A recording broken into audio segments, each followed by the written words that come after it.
Well, welcome to another debate in Shady Oak Ministries. I am, of course, Shady Oak, and I am joined here today by the Ubermensch. If you aren't aware, we were able to have a previous debate in which he set the topic, Is Religion True? That, of course, will be the topic that he set, and I had the opportunity to choose a topic, which today's will be, Did Jesus historically rise from the dead?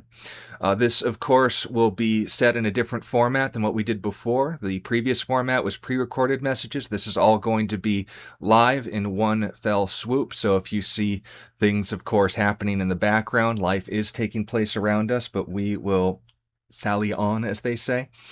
I will be taking the positive position on whether Jesus rose from the dead. My opponent, the Ubermensch, will be taking the position against it. Our opening statements will both be 10 minutes. We will have a rebuttal period of 15 minutes each. Our Q&A period will consist of 10 questions per person with a 2-minute response each, and our closing statement will be 5 minutes. The prompt, of course, is going to be without a moderator, so the rules going forward would be not to talk over each other, not resort to personal attacks, or to profanity. Both of us have agreed to those conditions, though it may be difficult on my part, and we will be looking forward to seeing the time in exchange. You all know me. Ubermensch, for the benefit of those who are just joining us, could you introduce yourself and agree to have your face and likeness shown on this live stream? Sure. Thank you so much for having me. I appreciate the debate and I appreciate the civil decorum and the professionalism of your debate style with people with opposing views. My name is the Ubermensch. That's the name I chose. And I am also a Heyoka. For those that don't know what that means, I suggest you really look it up because there are people in the world different that have a little more than 5 senses. And so as a result, we just kind of know things that we're somehow, as we get older, we realize that we couldn't know unless we just know them. Once we tap into that, we get better an understanding of what's going on in the background. So I do approve of my likeness being used for this debate and my voice. And I trust that, as usual, the debate will be most professional. And so I'm looking forward to it. Thank you so much for having me. All right. Well, before the debate started, the opponent has elected for me to go first, so I will begin with my opening statement. I will be using my phone for stopwatch purposes exclusively, and I will not only be keeping myself accountable for the 10-minute limit, but also I will be informing my opponent and myself audibly when I have 1 minute left. So without further ado, let's get started. The historical resurrection of Jesus of Nazareth is a very difficult issue for people to contend with. The reason for this isn't because of a lack of evidence, but an abundance of pressure on the part of those who don't want it to be true. If Jesus of Nazareth rose from the dead, then it provides a documented and verified example of some very important issues. Is there life after death? Are miracle claims legitimate? Can we know the true religion? Is there a God? And more. In order to know whether or not this single claim, Jesus of Nazareth rose from the dead, is true, we only need to be able to prove 3 things. Can truth be known? Was Jesus of Nazareth dead? And was Jesus of Nazareth alive again after his death? In order to be able to satisfactorily answer these 3 questions, we don't need to be able to verify or trust a single syllable of the New Testament, or even have a personal interaction with every witness who claimed to have seen the first 2 events. We only need to know what every historical claim needs: witnesses and reason to trust them. The good news, pun intended, of the witnesses of Jesus of Nazareth's resurrection began speaking immediately and put their claims into writing faster than any other event of ancient history. I'm referring to things over 1,000 years. Regarding Jesus' death by crucifixion, I'm not going to touch the New Testament accounts known as the Gospels, since they aren't necessary in order to make a historical case. From the words of atheist historians, pagan contemporary sources, and even those hostile towards Christianity, the anti-Christian perspective would conclude that Jesus of Nazareth's death is a historical fact. Quote, starting with Thallus, who was a Samaritan, there was a debate as to whether or not Jesus' of course, execution was when Jerusalem went dark. The debate wasn't on whether or not it went dark, but why. He claimed it was a solar eclipse. You can note this in Julius Africanus' History, Volume 3. Tacitus, who was a Roman historian and had no love for Christians, wrote towards the beginning of the 2nd century, reporting ironically on Nero's persecution of them, that Jesus, whom he named Christus, was executed as a criminal during the reign of Emperor Tiberius. He also uses the most extreme penalty, referring to crucifixion. This is in Annals, Book 15, Chapter 44. The Talmud, specifically Talmud Sanhedrin 67a, which was written by the Pharisees, the people who railroaded Jesus into his execution, were reporting and commenting on the fact that a witness was needed and an opportunity for a fair trial was available for anyone accused of a capital offense. They used Jesus as an example when he was accused of witchcraft and soothsaying. He was then executed by the Romans, according to this report. They do claim that he was hung rather than crucified, but all we need is a confirmation outside of the sources reporting his death. Fourth, we have Josephus, who himself was not a Christian. He was an ethnic Hebrew who served as a historian for the Romans regarding the affairs of the Jewish people. And in Antiquities 18:3, he reported that Jesus was executed during the governorship of Pontius Pilate. There is some debate about the wording of it, but both acknowledge that key historical claim.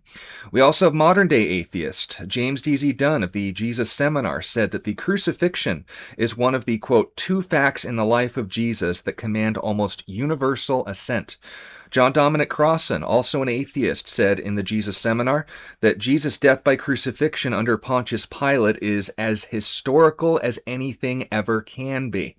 And lastly, the most prolific critic of New Testament scholarship, Bart Ehrman, reports, quote, "The crucifixion of Jesus by the Romans is one of the most secure facts we have about his life." Now, the question needs to be asked, what would cause so many different people, even from pagan and atheist backgrounds like Bart Ehrman, to claim Jesus was killed by crucifixion? Simple. They read the New Testament like any other historical source and examined it objectively. The fact they are atheists doesn't make them more objective, but it merely gives the point additional emphasis since they have a proactive bias against the information and still have to acknowledge the obvious within their field, that is, as historians and textual critics.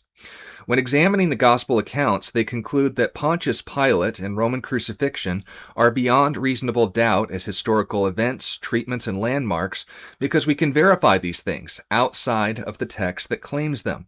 With enough key events verified, they can acknowledge the core event happened without having to grant all of the philosophical and theological implications of it. Note that again. With enough key events verified, they can acknowledge the core event happened.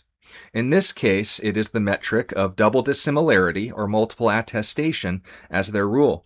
Since most civilizations don't give us more to work with than 2 to 3 scraps of evidence at most, they can conclude from the written reports of Jesus' crucifixion in the Gospels and the fact that we have the burial remains of people like Yochanan with the nail of his crucifixion still in his heel bone, that people during the time of Jesus were being crucified the way the Gospels describe. In addition to this, we also have archaeological verification of crucifixion victims, as mentioned before, being allowed a proper burial from this form of archaeology. We also note the standard of the atheist. They don't dismiss the text, but they don't acknowledge everything in it either. They simply acknowledge the validity of the claim because 2 independent sources say the same basic thing. That's the standard of double dissimilarity. The same for the dedication stone of Pontius Pilate in Caesarea. This is what then brings us to the third claim. Was Jesus alive after his death? Well, the same problem would require the same formula to solve it.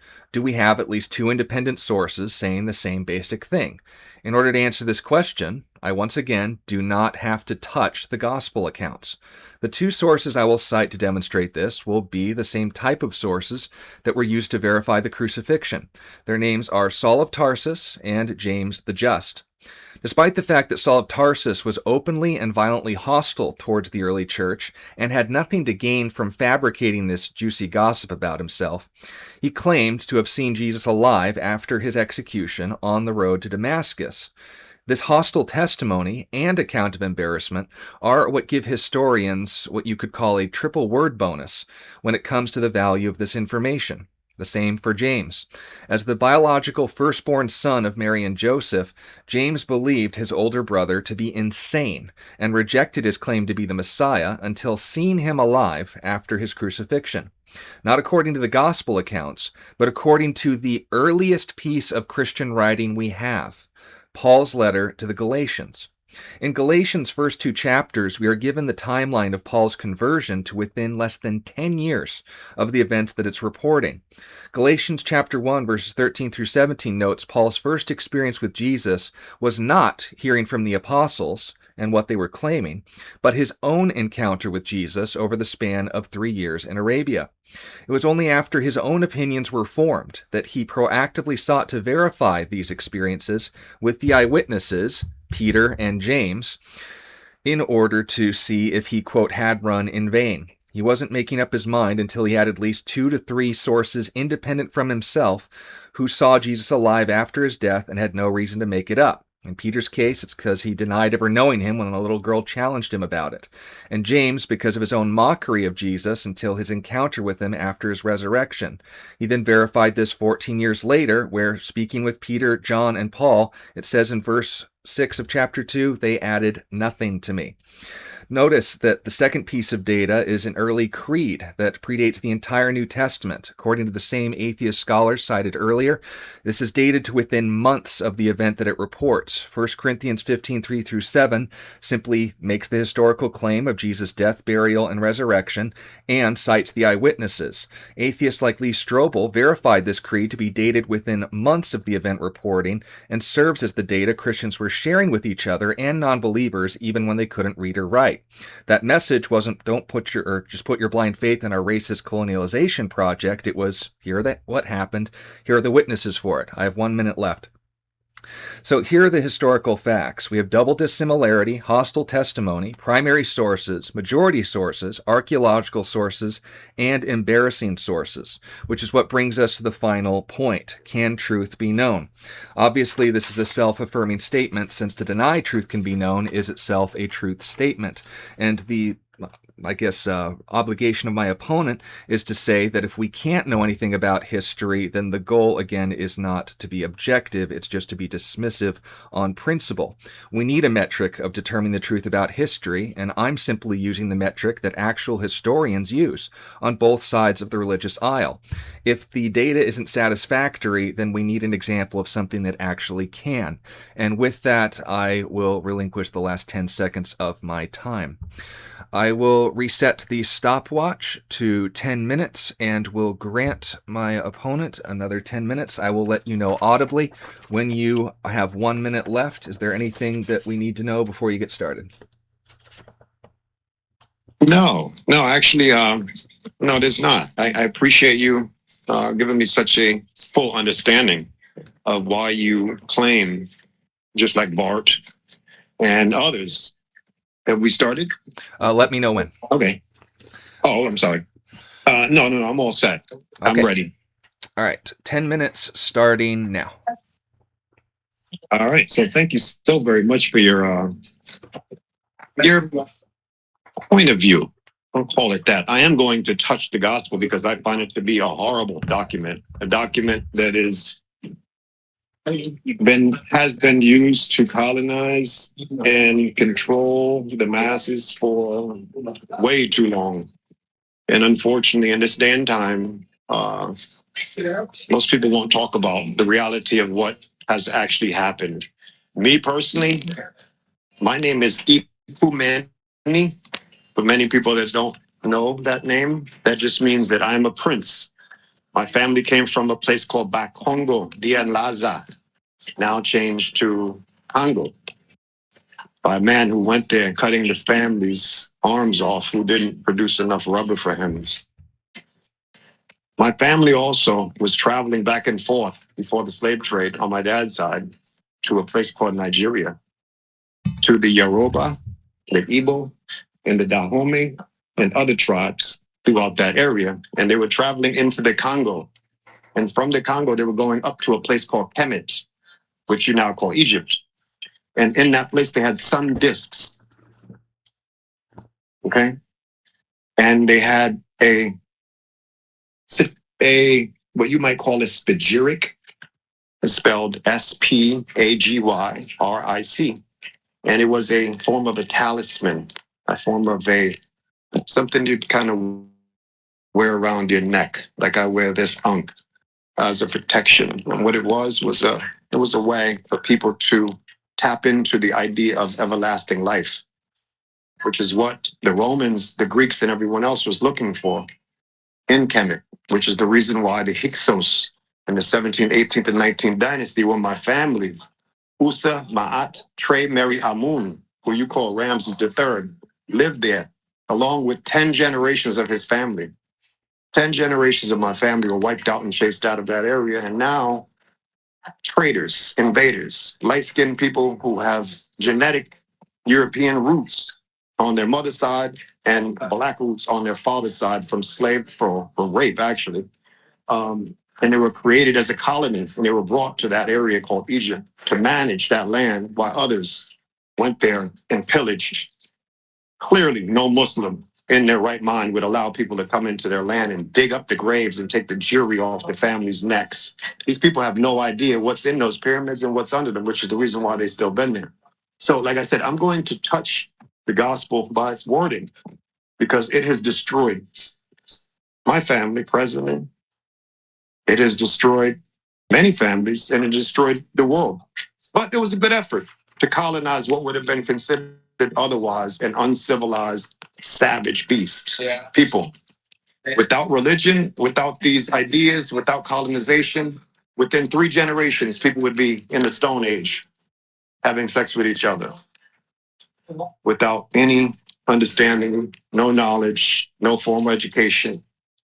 Just like during the time of the Bible, there was no formal education. There was no students, there was no schools, there was no structure. And so what you had at that time was you had people who were going around the world and passing out information to formally, I mean, I can call it a psychological operation, but it was formally an indoctrination process. I mean, imagine being in a place where you're in the woods, you haven't seen your neighbors forever. Maybe once or twice in your life, you've ever seen others. And then somebody comes along and says, hey, man, there was these things that happened. This guy rose from the dead. Although medically, we know this is impossible this day. In time, we know no one can rise from the dead. This is a medical impossibility. Nor that we have any proof other than what others said, that others translated from an original language that was the language of the colonists, the Greeks and the Romans. So coincidentally, they got a book in the Bible. How that happened, how the colonists get a book in the Bible, I have no idea. How did the colonists, well, let me not even call them colonists, I'll just call them the rulers of that time, for anyone to actually believe in 2026 that the story of a man sitting in a room with a guy named Pontius Pilate and being judged is true. They have to believe in Santa, the Easter Bunny, and all the other things that they've been told. And the reason being is because, according to that story, the Jews were the lowliest people.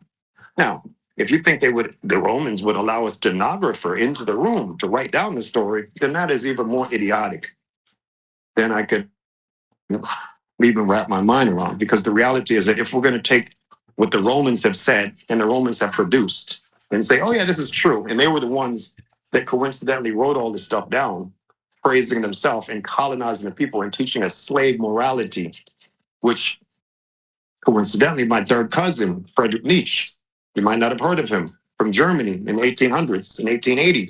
He wrote many of books. One was called Thus Spoke Zarathustra. He wrote Ecce Homo. He wrote a lot of different books. And this is my family. This is my cousin on my mom's side. So my mother's German and Irish, and my father's black from the slave trade. But I know who they were. I know 13 generations of both sides of my family, and I can tell you exactly where they came from, because that's how important it is to me to know. So I'm going to go ahead into the words of the book that I find to be a manual of curses. You call it the Bible.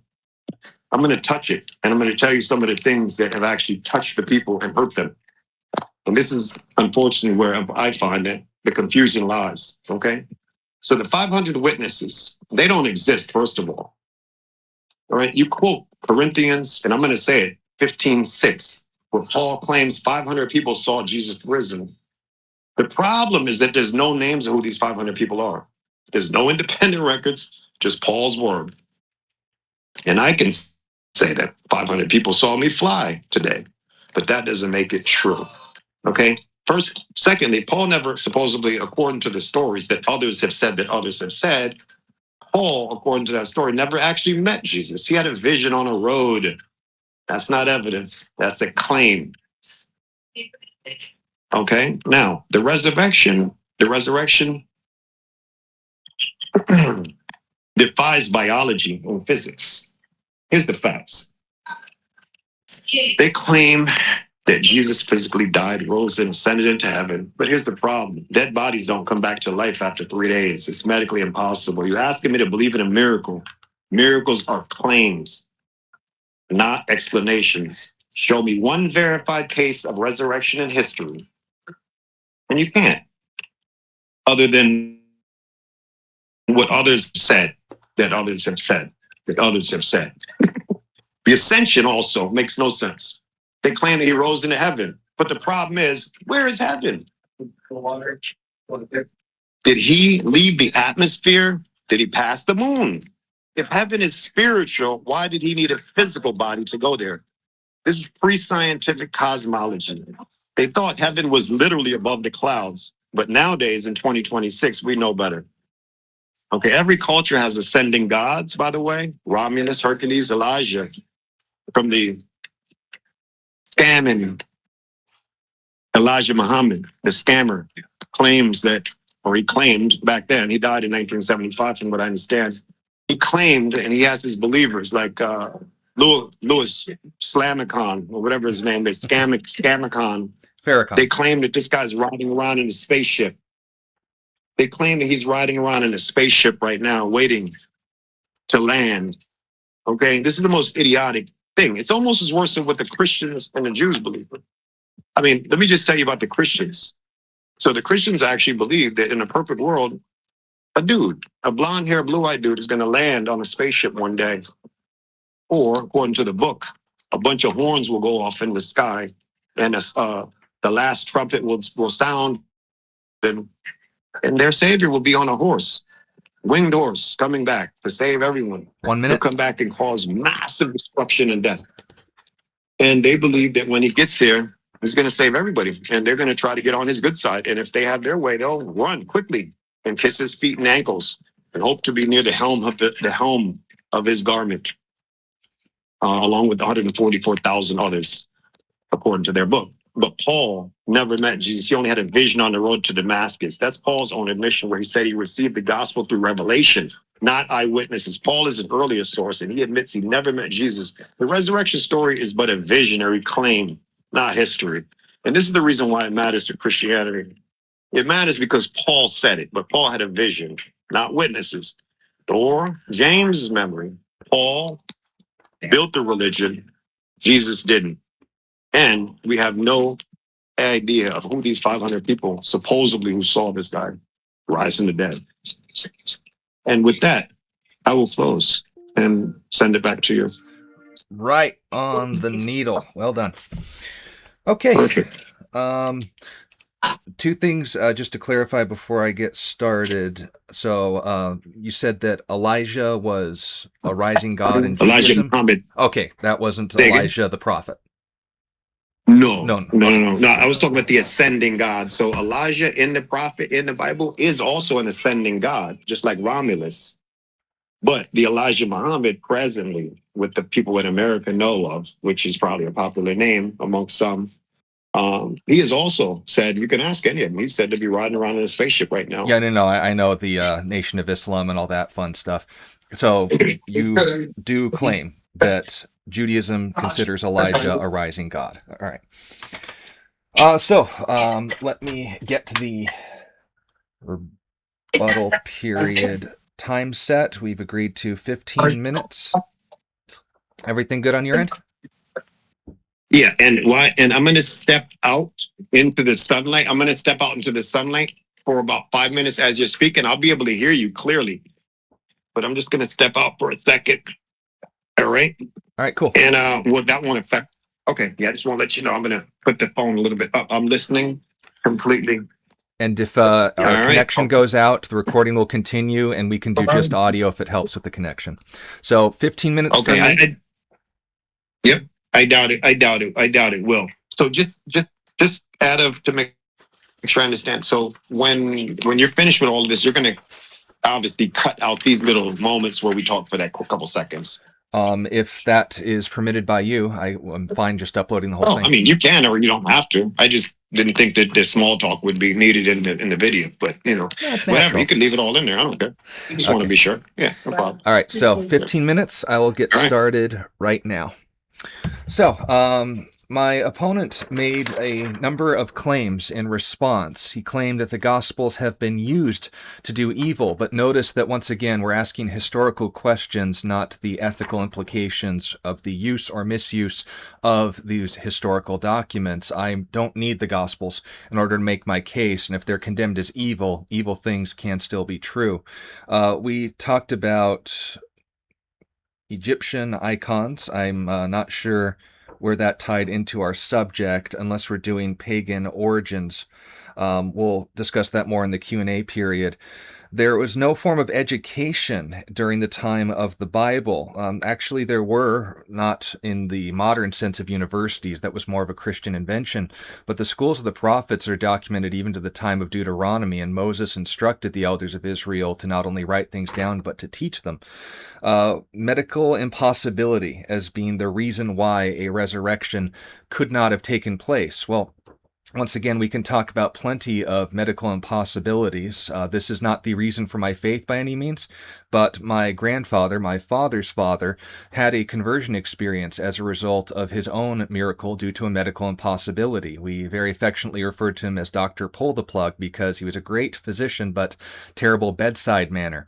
As a result of a lifetime of smoking, he, of course, was experiencing cancer that had compromised a majority of his adrenal gland, and we have the medical photographs of before and after the time where he reached out to my father for prayer. He was an atheist at this time, but after getting the lymphoma checked out again, that of course was completely removed and healed. And the doctor asked my grandfather, full front, "Are you a religious man? Because I have no medical explanation for it." If we're going to say that medical impossibilities make something false, we can provide even modern documentation within my own family that would show that's false. When we're talking about miracle claims, however, we need to make sure that we're clarifying these things. We're not saying that the laws of physics have been violated. We're saying that given its natural sources, the dead stay dead.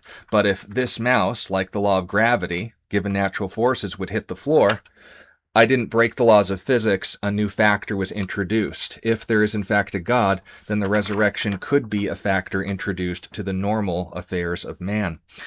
Colonialists were claimed to have gotten a book in the Bible. I would need to know what that is because all of the books of the Bible are written by Jews, not by Romans. Equivocation of Santa and the Easter Bunny as compared to Bible stories, I'm not sure what that has to do with this. We do see embellishment in the Santa Claus account, but there was a historical figure named St. Nicholas of Myra. He punched a heretic in the face at the Council of Nicaea. It's my favorite story to tell during Christmas. The claim was made that the 500 witnesses don't exist, only Paul's word. Well, again, this is where I would recommend going to the atheist scholars and historians, because while Bart Ehrman, Richard Carrier, James D.Z. Dunn, John Dominic Crossan, and many of these other individuals who have no skin in the game as far as a belief in Christianity is concerned, they still acknowledge that this was an early creed that was being shared during the time and the lifetimes of the original eyewitnesses. Now, understand the implications of that. If they said that there were 500 eyewitnesses, and noting when Paul makes this creed, he includes parenthetically, some have fallen asleep, but others remain to this day. He was encouraging the immediate historical audience of the Corinthians to go and ask these people themselves. If they didn't exist, then he wouldn't have stuck his neck out like that. We also need to note as well that Paul's word is not the only one. Paul's word was what he was handing from someone else. 1 Corinthians 15 and verse 1 notes and introduces this creed by saying, "I delivered to you that which I also received." You said that Paul is the earliest source of Christianity. While he is the earliest written source, on Christianity. The historical data, even acknowledged by the atheists I cited before, do not make that same claim. They would note that the earliest sources on the relevance of today's topic, that Jesus rose from the dead, was that of Mary Magdalene and the gathering of women, which is an important historical piece of information since the Jewish culture and the first century noted in their morning prayers and in legal documents that, of course, a woman's testimony wasn't considered valid in court, that a woman or that the law should have be burned, then put into the hands of a woman, and on it went. The morning prayer of the Jewish scholars was, Lord God of heaven and earth, I thank you that I was not born a slave, a Gentile, or a woman. Yet the first century Jewish culture that produced the Gospels had to admit that the women were the ones at the empty tomb that saw Jesus alive after his execution, the third historical event relevant to this conversation, in order to establish this event, and they believed before the apostles did. If we're looking for evidence of fabrication, then of course we would need more reason to believe that than things that people have to admit to. Accounts of embarrassment are bonus points as far as historical value. You say that hearsay doesn't equal truth. Well, this is where I think we're getting to the heart of the debate, because notice at the end of my opening statement, I said we need a metric by which we should judge history. Hearsay is, in fact, dismissible if it's only one source, but we're noting not one source, we're noting the accounts of Paul, we're noting the accounts of Peter, we're noting the accounts of Matthew, we're noting the accounts of James, we're noting the accounts of the Apostle John, we're noting the accounts of the other apostles, the accounts of Thomas and so forth. We're even noting Gnostic accounts that we wouldn't acknowledge as historical, but nonetheless trying to base their credibility on an established historical event. We need to recognize that if there is no way to know what is true, if the goal is to undermine the historical method or just to simply not be aware of who the eyewitnesses were, and the fact that, most importantly, they gained nothing from this. There was, in fact, political intrigue to be gained in the 4th century, but those weren't the founders. The people who established Christianity were the individuals who, again, had the most to lose and did. According to the doctrinal thesis of Sean McDowell, we see that the historical execution, persecution, torture, and martyrdom of the apostles, including and especially the Apostle Paul, which he wrote about in his second letter to the Corinthians, was showing that they were sincere. Now again, sincerity doesn't mean validity, but it does show that you can't establish motive, that you can't say they were motivated by what they could gain out of it, since they gained nothing from it apart from the fact that they had simply seen Jesus dead and they saw him alive again. The objection was said that Paul never met Jesus, it was just a vision. His first encounter with Jesus was a vision, but then he claimed 3 years in Arabia in order to interact with Jesus, and to make sure that it wasn't just a vision, he verified it with people who knew Jesus in Galatians chapters 1 and 2, not once but twice, to make sure, and I quote, that he had not run in vain. This is compared to other individuals in the modern day, where Louis Farrakhan, Elijah Muhammad, and other individuals have claimed to have been resurrected and are flying around in UFOs. But once again, that doesn't actually compare to the gospel accounts, because we do not have individuals who have both seen Elijah Muhammad dead and alive again afterward. Their claims certainly need to be tested, just like the apostles have, but I don't see anyone getting martyred for the Nation of Islam. I see Muslims certainly getting martyred, but that's for a whole other topic.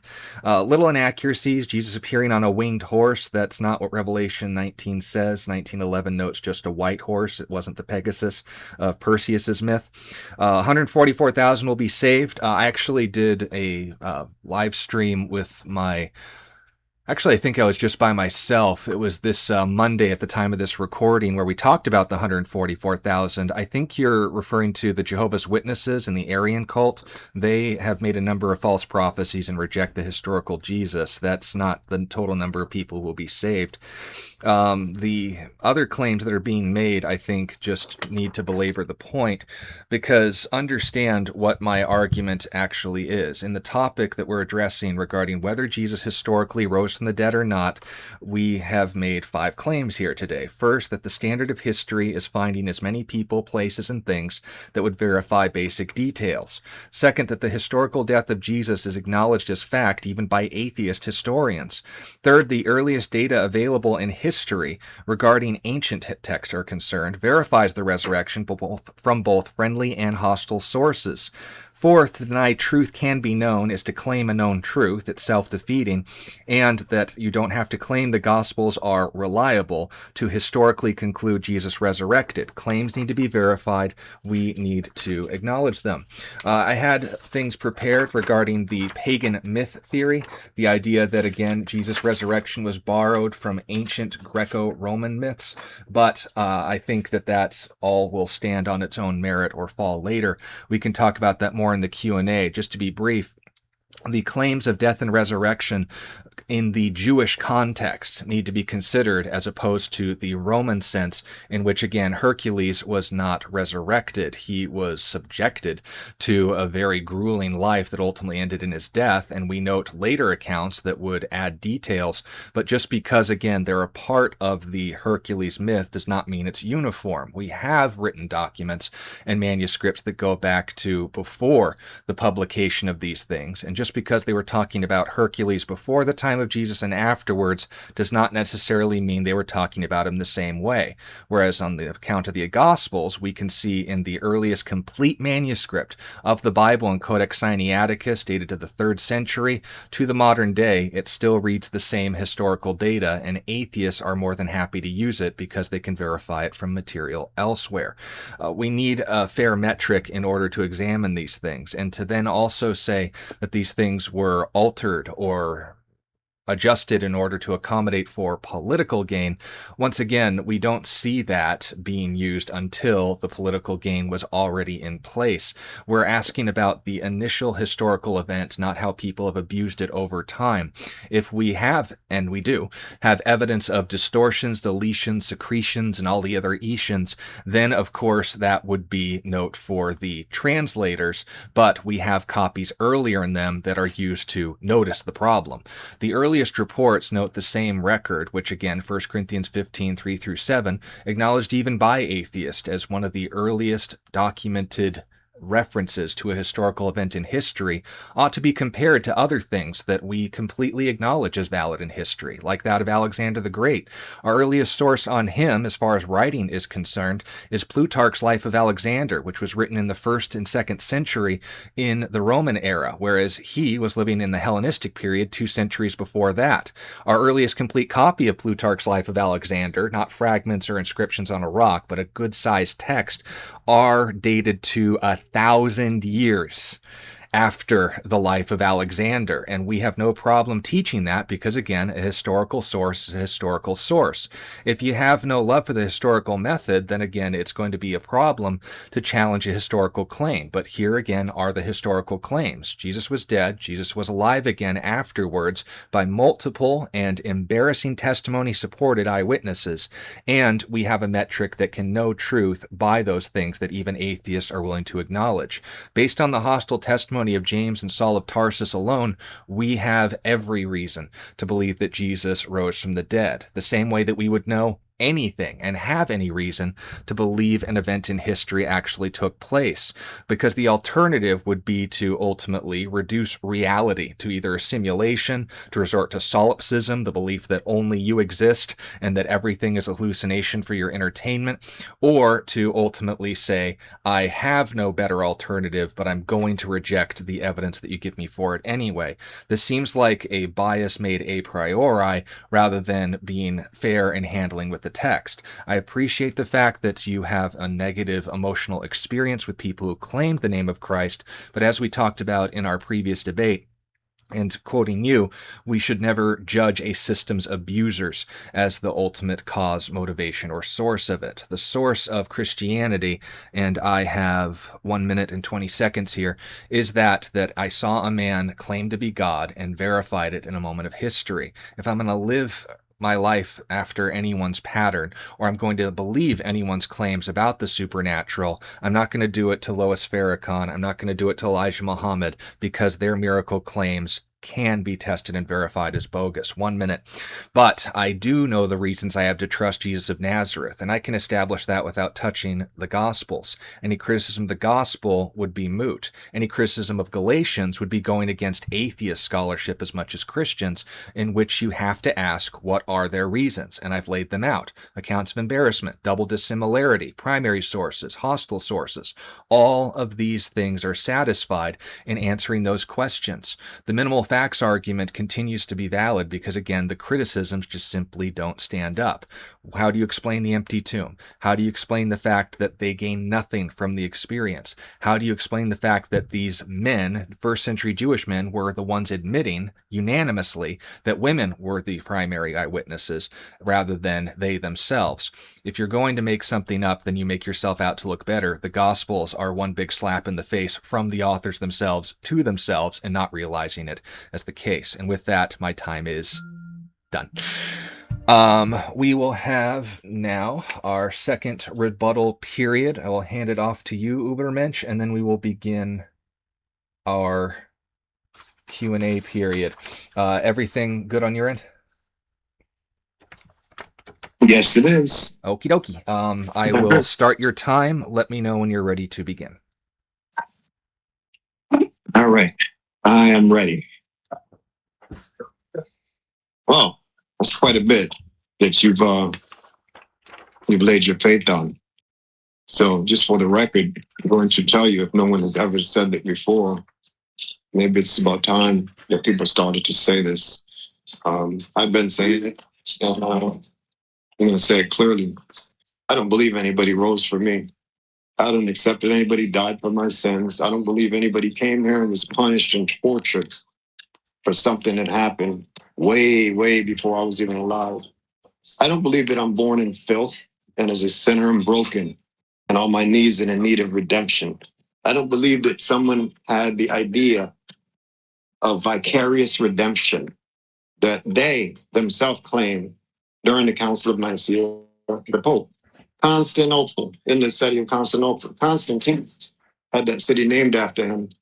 And he said, oh man, our military thing is not going well. We're going to up it up a little bit. We're going to switch it over to the mental and do a psychological operation. And I'm going to claim that God talked to me personally.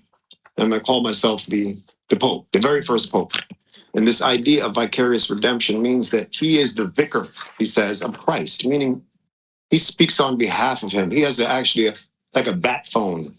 So supposedly when the Pope was picked a few months ago, it was said that according to the Bible, according to the Catholicism, according to their belief, if you ever read the whole book of Catholicism, which is like 3 times as big as the Bible, you'll see that, wow, the story that they believe is, it's like it's in the Bible, a different method. All the different denominations say a different version of what these people are saying, but what they say is, yeah, man, God personally came into the discussion along with all these dudes behind the scenes that we don't get to talk to.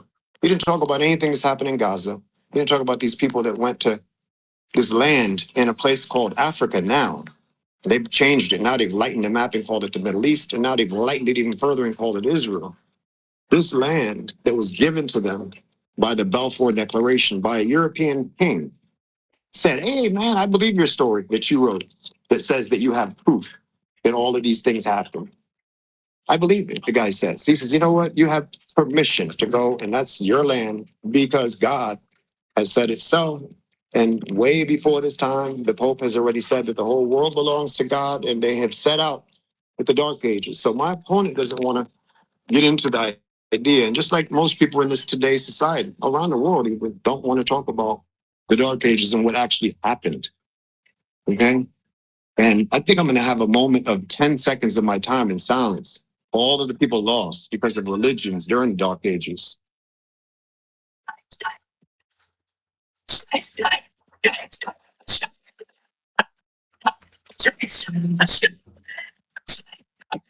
say this because during that time we had the Inquisition, we think witch hunts were something. That's nothing. The guy who wrote the Bible, not wrote it, but authorized it, King James, that most people say, yeah, I believe the King James version. These people, right? That book, that person had what's called the King of Court.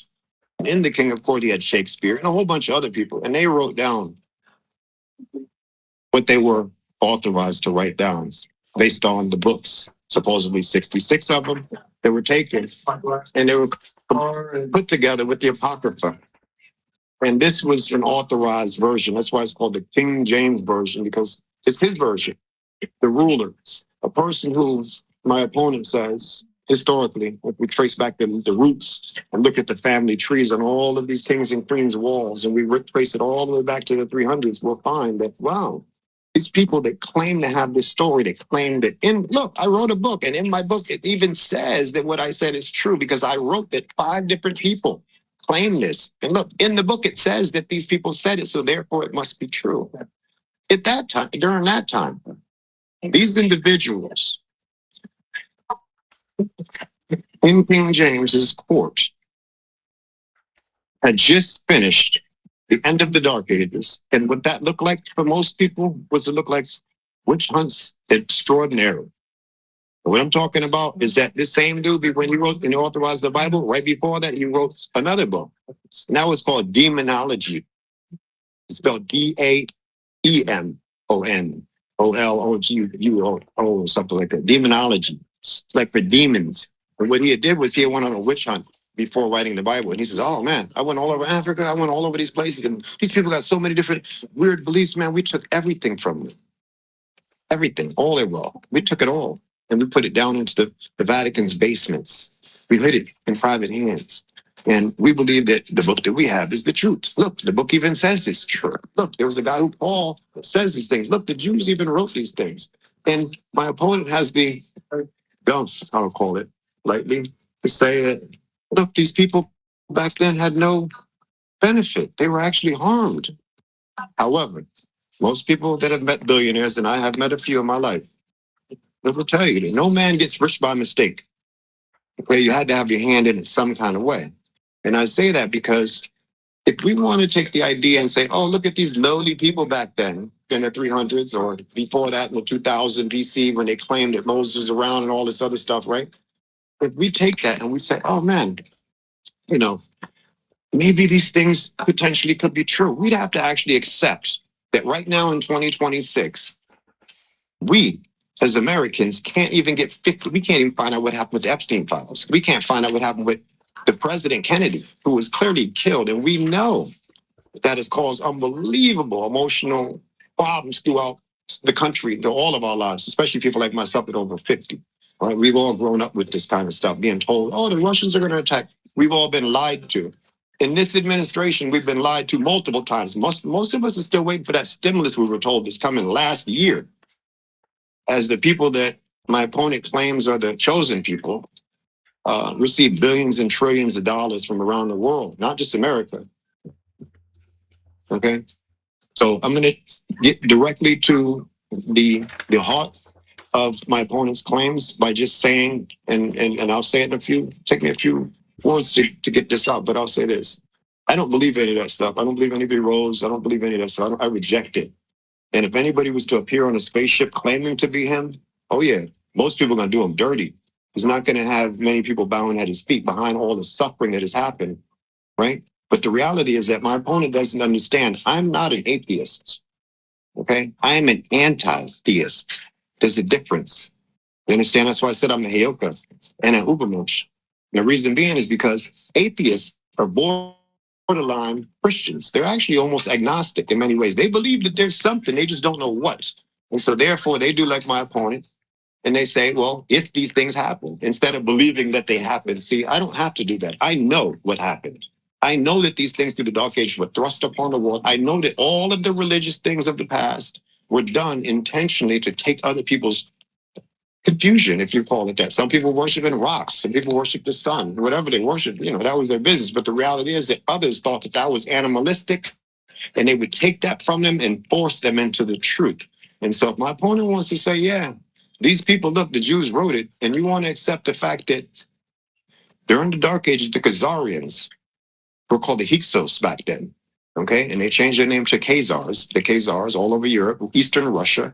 Okay, and then they changed their names to the Ukrainians after the Dark Ages, when these Europeans and everybody else, the warring warlords, got into groups and created guilds where they could put 300, 500-year plans together, and they could keep it in generations to keep the plan going behind the scenes. And what they did, those Ukrainians now claim, Eastern Europeans claim that they're chosen. This is the very beginning of racism for anyone to actually believe in Christianity, Islam, Judaism, any of that stuff. They don't realize that that is where racism came from. They are racists in the flesh. And whether they admit it or not, that's on them. But people like me who are anti-theists, which is why I can say I don't believe in Santa and Easter Bunny, because all these things are myths. They're lies. It's not that I'm confused. I know what happened. So it's a little different, right? But for a person to think that any of these things actually happened and not look at the day and time and say, can you even trust the politicians? Can you even trust your own family to tell the truth for 10 years? Can you even go in a jury and sit down with a jury and believe that people will be honest? No. So for me to take some people that clearly had a benefit, look what they've done. They have a whole world at their feet telling you, oh no, don't say we're controlling things as we control everything, right? And as the book that you hold says that they control everything and the world belongs to them. But that's not accepted in your mind because that's the way racism works. Okay, so for anyone to say, hand me a book and say, hey man, I got a book that says I'm chosen and you're not, that's racist, especially if they claim that God gave their race a deal and not mine. I close with that. Okay, you still got 5 minutes. Is there anything else you want to say? I think I think I've said quite a bit. I've touched on the points of, I could comb through all the, to me, it seems like what you experienced was some similar to a lot of unfortunate Africans experienced, right? And here's what I'm talking about. So when I've had debates with Africans in the past about these same kind of topics, the educated, learned ones, the Christians, the ones that have somehow don't recognize that they have the colonist book right in their hands and it's destroying their own communities while others raid their communities and spy on them and control everything and set the way because they're so ignorant they can't do it themselves, they think, right? I realize that what they do is the same thing you do, is they start doing what the colonists a long time ago would teach the people. They would teach them like, hey, know everything about all of these Greek and Roman myths. Know all the stories about Alexander the Great and all the, you call them the Great or the Greek or whatever the hell. I don't call, all these people great people. They're savages. They're beasts. They're people that forced their will on others and claimed that they were chosen. They had a book that they were chosen. And then unfortunately for them to say, oh, we're just lowly people that, look what has happened. The billionaires will tell you today, you can't get rich by mistake. These people couldn't have done this by mistake in the past 100 years. This was a 2,000 year plan.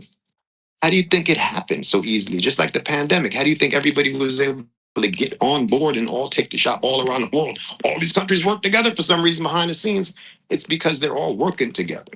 If you look at the walls and all the royals' houses and all the royals online, you look at them, the kings and queens of Europe and all the Saudi Arabia and Jordan and all these places, all around what they call the Middle East, the Jordan and all these places, and you look at them, what you'll find is that all of them are second and third cousins and fourth cousins. You could even look at 23andMe and Ancestry now and Heritage. It's on there. It shows their family tree lineage. It clearly shows that all these people, these three religions, Christianity, Judaism, and Islam, they all stretch back to one family.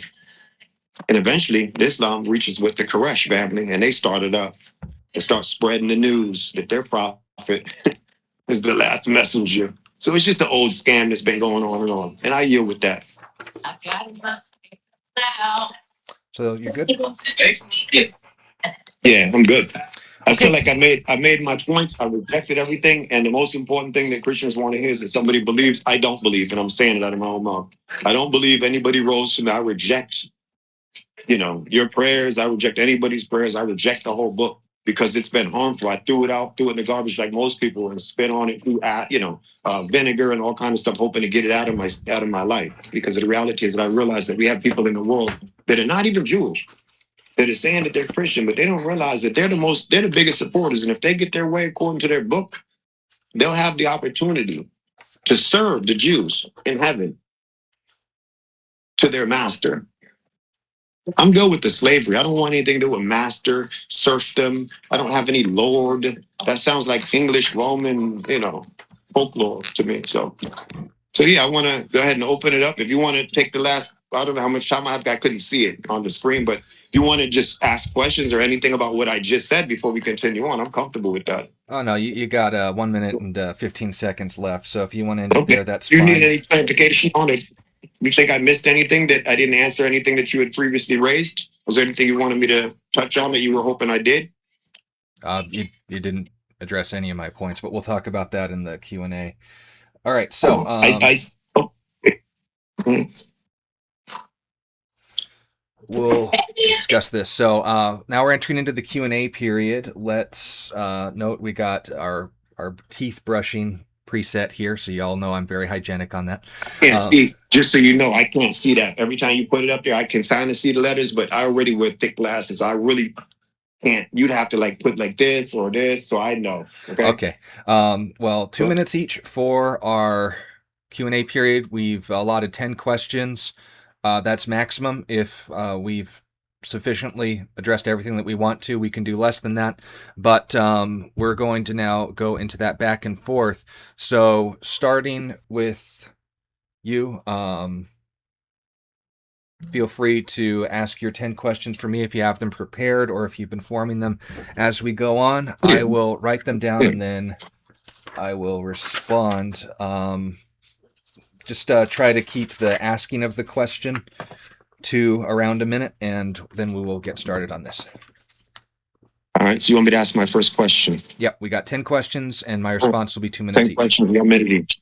Oh, okay. And the response time. And then you'll switch and you'll do 10 one at a time, and I'll have 2 minutes to respond each.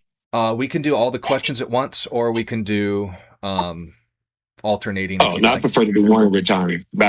Personally, I'd prefer to ask you a question because I'm taking mine off my head. I'm not looking at a piece of paper. So I'd prefer to take, but if if I reach 10 and you know it, then you could say that was your 10th question. I'm cool. That'd be good. Okay, that's fine. So then. I'll just ask a question. I'll keep it to a minute.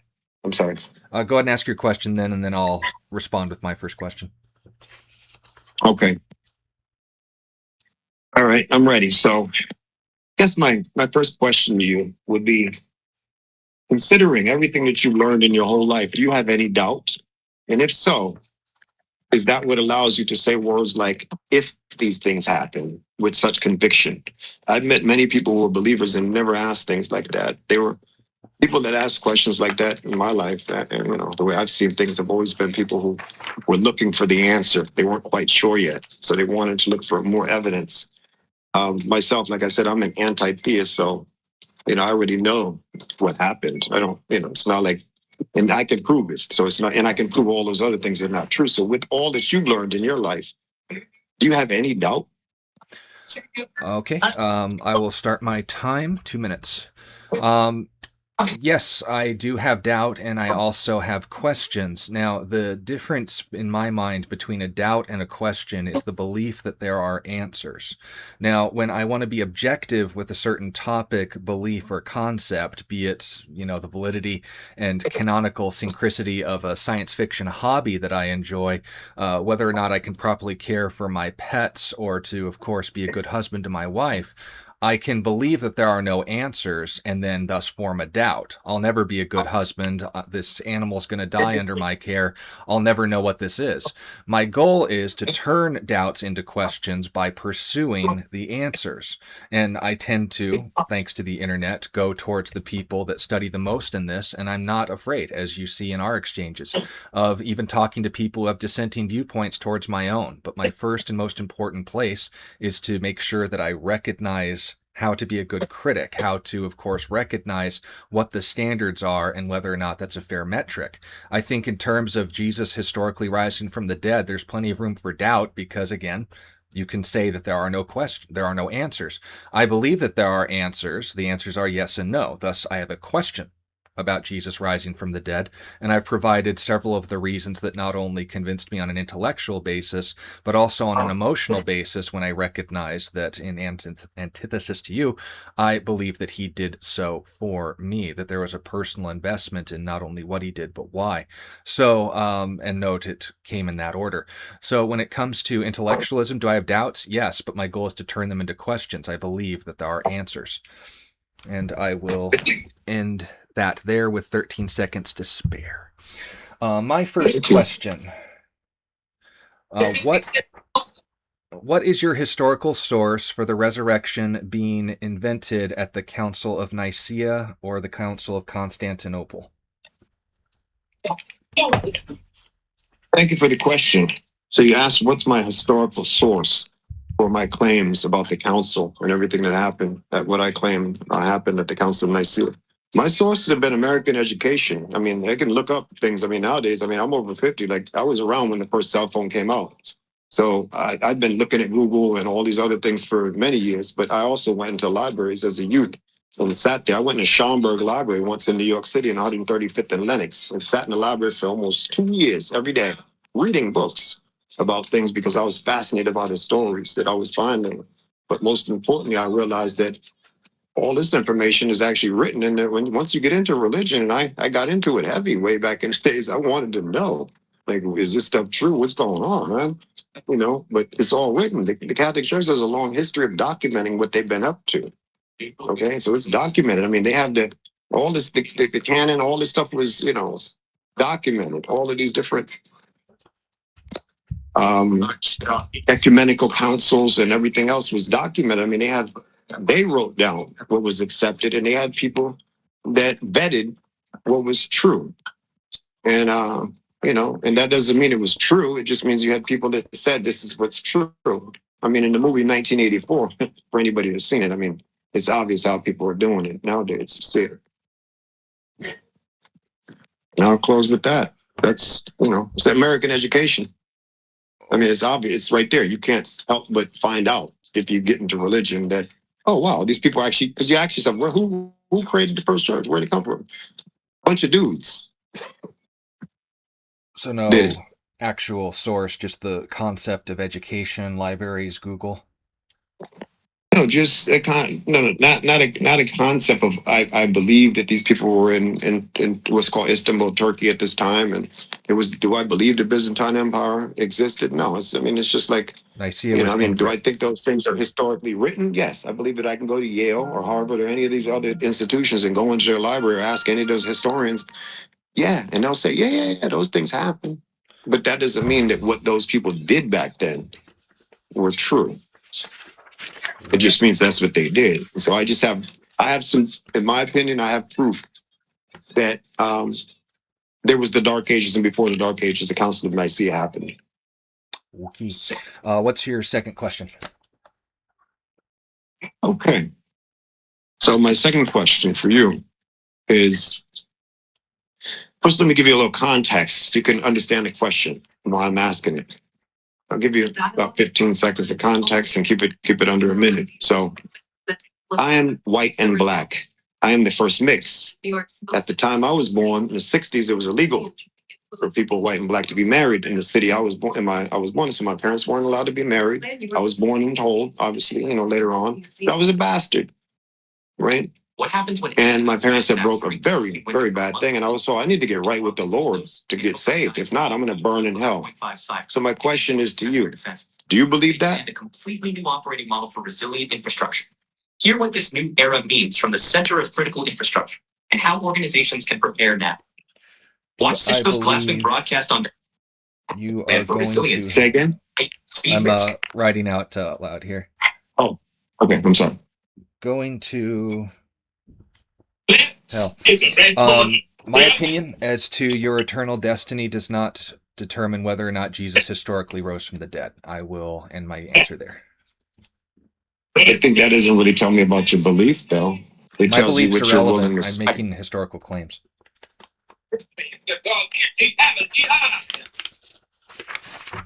So I think this is okay.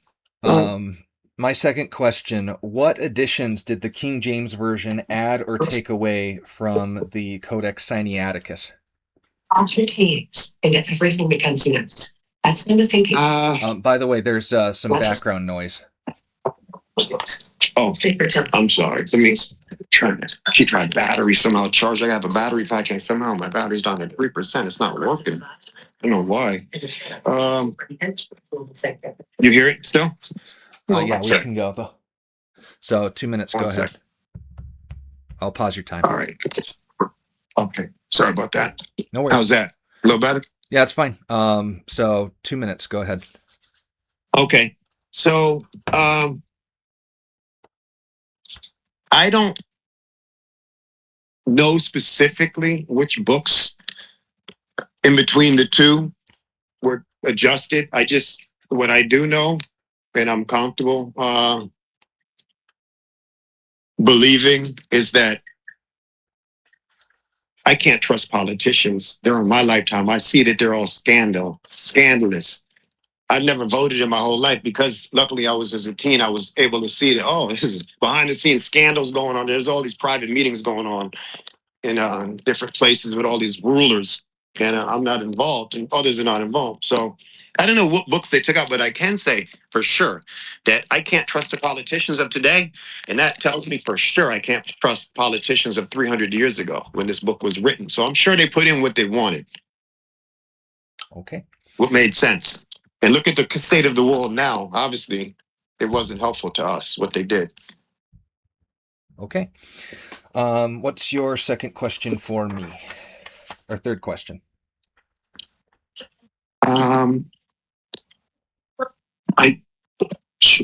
My third question for you is,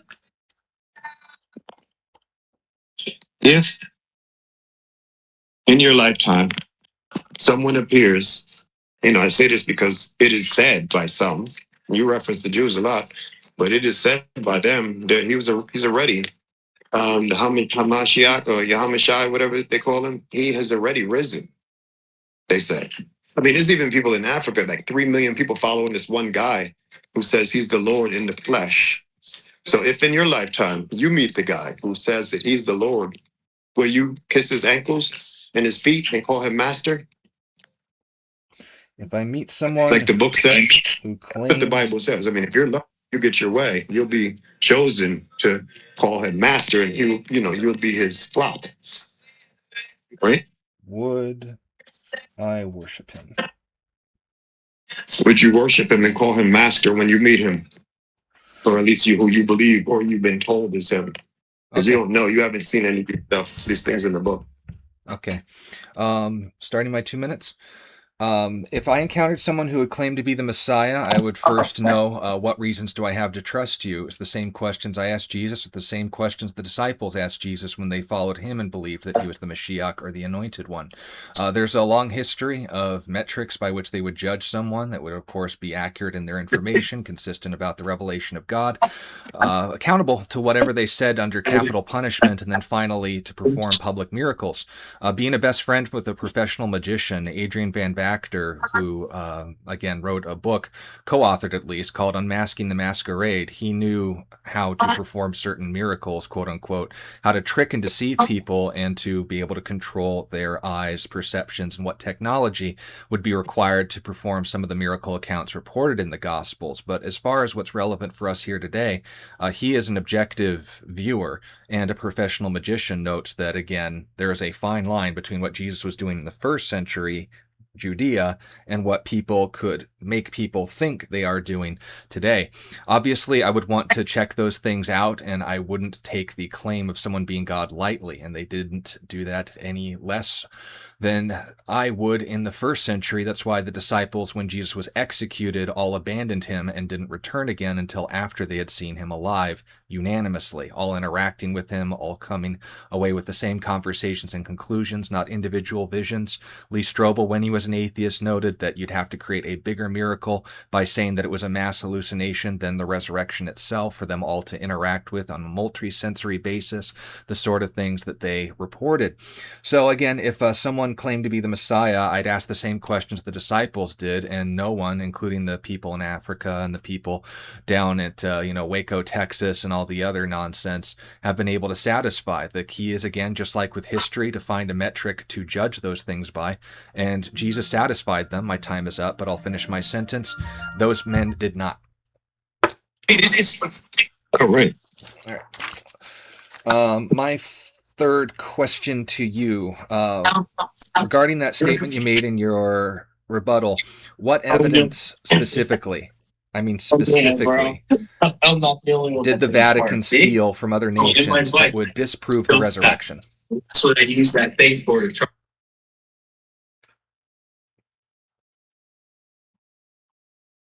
I'm sorry, somebody just said something to me as I was walking by. No. Could you repeat the question? Yes. What evidence specifically did the Vatican steal from other nations that would disprove the resurrection?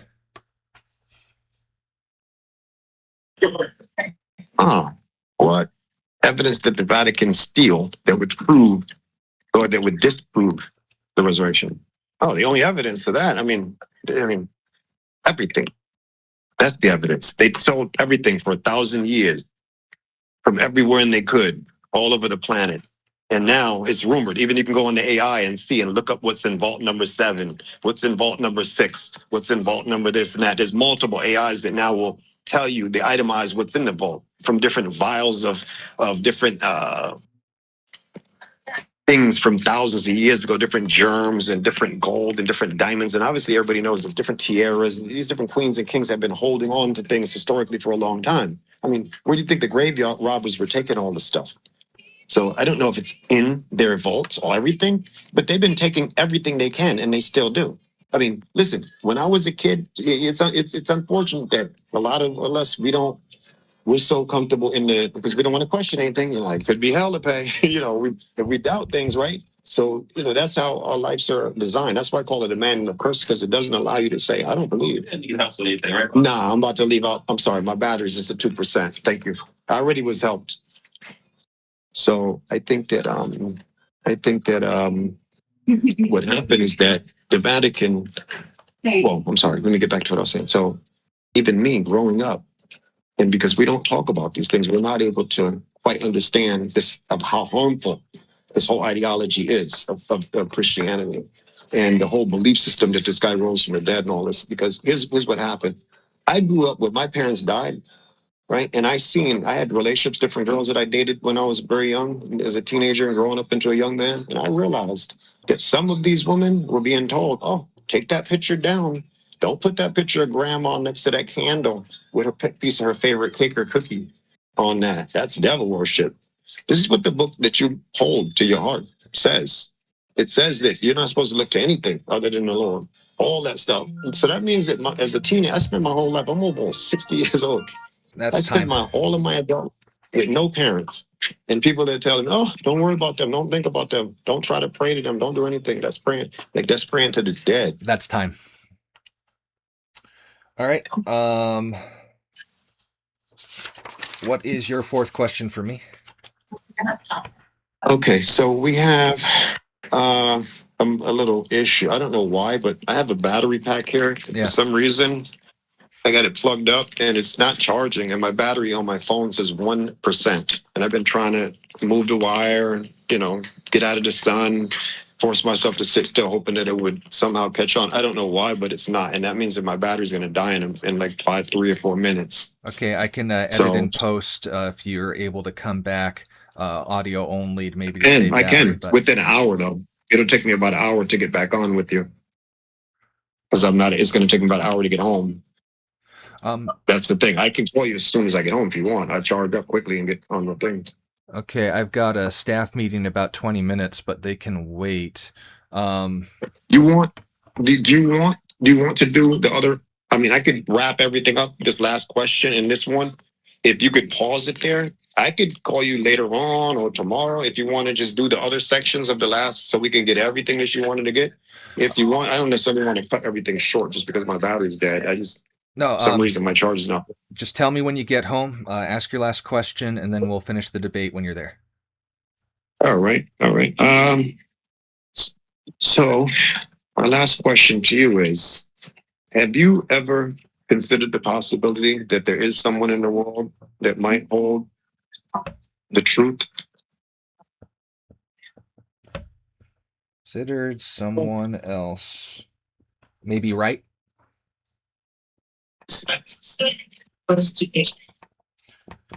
Okay, I will start my 2 minutes and then we'll pause. Absolutely, I have. That was the answer to my first question asked by you. I've recognized that there, in fact, is more than one brain and that it is functional on this planet, but I'm also sensitive to the kind of presuppositions that people bring into them. In fact, I pay careful attention to my own presuppositions and very often, almost as a hobby, try to engage with other worldviews. I'll debate myself from the perspective of a pagan, from an atheist, from an anti-theist, from whatever you would fill in, so that my ideas are properly refined and tested. And that's something, again, that the Bible encourages us to do. It's not an isolated or echo chamber belief system. Roman paganism was. And we could note how that influenced Catholic culture, but the nature of the debate is whether or not Jesus rose from the dead. So in reference to the fear of, or the possibility of, someone other than me being right about something else, I do that every day, and I'm more than willing to stand on the side of truth rather than on the side of Christianity if in fact the two aren't the same thing. But when it comes down to it, having stood on the side of Christianity and welcomed the kind of accountability and the kind of scrutiny that comes with the marketplace of ideas, truth where it is always found, as my grandfather told me. He was a medical malpractice attorney, by the way. He encouraged me to always be that kind of mindset and mentality. And the reason I still hold my views is because, again, in the midst of the challenges, I haven't seen anything that matches up to that standard, to that metric.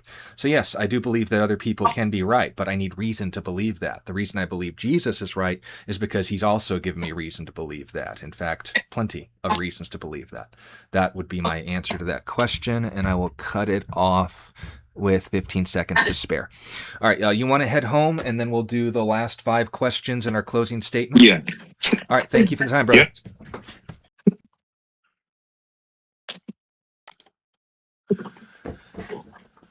And we are back. All right, continuing the Q&A session. I believe that it is now my 4th question for you, and then I'll start your 2-minute timer.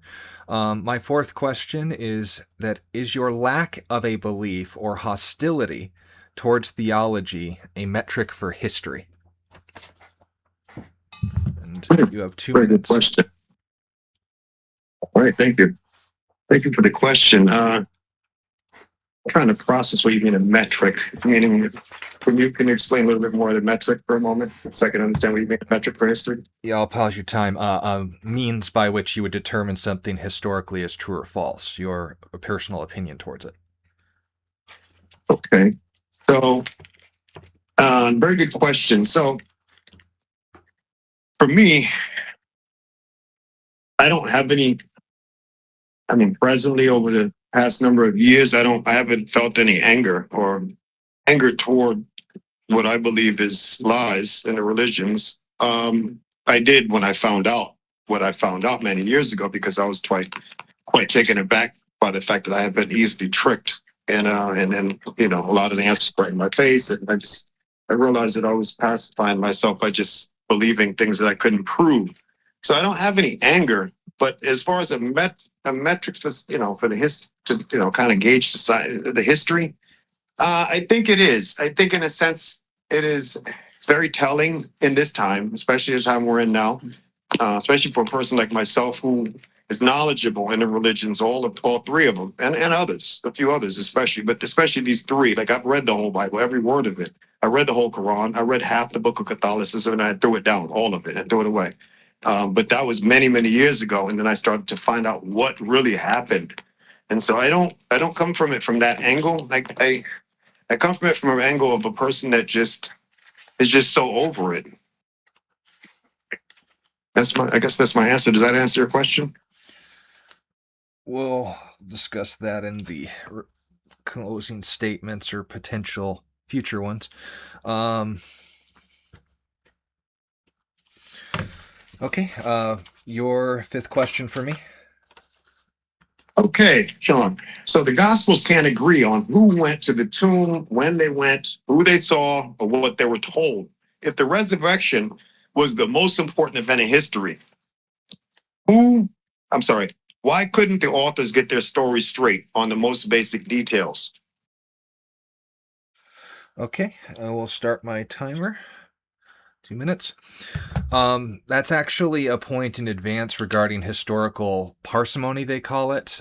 Another way of saying Occam's razor, not multiplying factors beyond necessity, because according to actual forensic examiners and officers, J. Warner Wallace wrote his book Forensic Faith on this, that if he was to interview 4 different people about the same basic historical event, not let alone a series of historical events like the Gospels, he would suspect collusion if they all lined up on every single detail, because you would have 4 different brains, 4 different eyes, 4 different backgrounds, all observing the same thing and focusing on different details.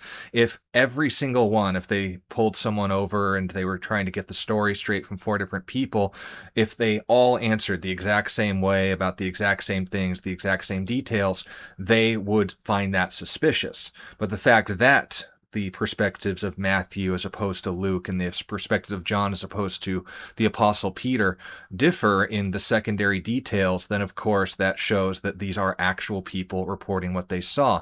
However, it's important to note that I anticipated this in my opening statement, because my case for the resurrection doesn't require any of the Gospels to be reliable. So whether or not it's the topic of the debate or not is another issue, but regarding the gospel accounts, that's important to note, and I'd recommend his work on that if you're interested.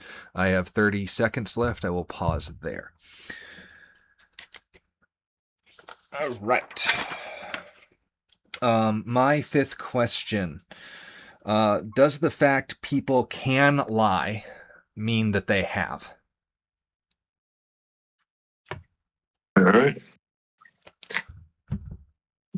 Uh,